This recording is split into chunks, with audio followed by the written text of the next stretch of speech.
All right, good afternoon or morning, Global Studies students. Welcome to Friday, August 30th. It is a day B.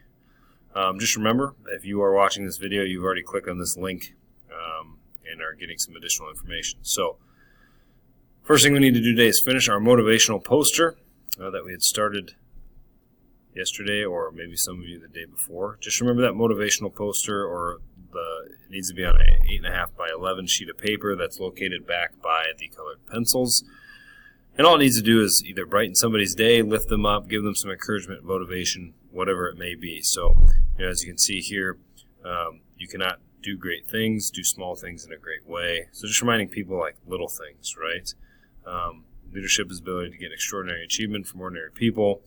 I will not be stopped. Something simple, right?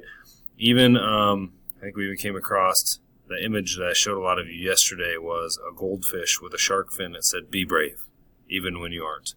So anything like that, an image, a saying, a character, whatever, just something that'll get people to laugh or brighten their day just a little bit, or push them through when they're having a bad day. All right, so with that being said, that is basically what we need to do for that. Now, secondly, we have our vocabulary sheet, which will be pages 10 through 13 in your textbook. Those are located in the Hawkeye corner over there in the bookshelf, the green textbooks, page 10 through 13. So our keywords here, or our vocab, is map key, locator map, scale bar, compass rose. There's 2 guiding questions for the first page. Okay, by using the scale bar, how far away is Denver from Grand Junction, Colorado? It's on page 11. How many people live in Grand Junction? Dakota Bell to the office, please. Dakota Bell to the office.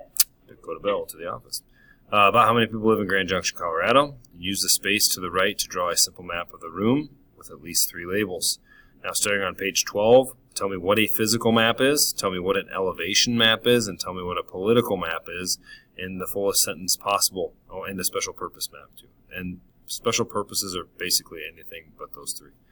What presidential candidate won the state of Iowa in 2008, and how can you tell that? And on page 12, bus 5114, please report to the bus. And on page 12, what mountain range is the tallest in the United States, and about how tall is that? And what kinds of maps could you use to choose a new home, and how would you use them? So, opinion for that last question, but justifying that answer is fairly important. Lastly, if you finish the vocab sheet and you've done your poster and you've turned that into the red basket, you turn the vocab sheet into the gold basket, you have some free time to play some Geo Games. All right, so the Geo Games are located on this link, which will take you to the top 10 Google Maps games of all time. Now, there are a few that do not work anymore, or there's a few that aren't really Geo Games. So Smarty Pin, Map Race, there's a couple like this. Lego one does not work anymore. The Geo Guns is stupid. It just puts tanks over a Geo map, so don't use that one. Locate Street's a decent one. The Map Cube one's a decent one. The Driving Simulator is stupid. It's just a driving over a Google map. So there's about 5 on here that are really good. Smarty Pins is my favorite game. I think my all-time high score is like, 13 or 14 rounds, I think, is my highest score. So try and beat that as my challenge to all of you.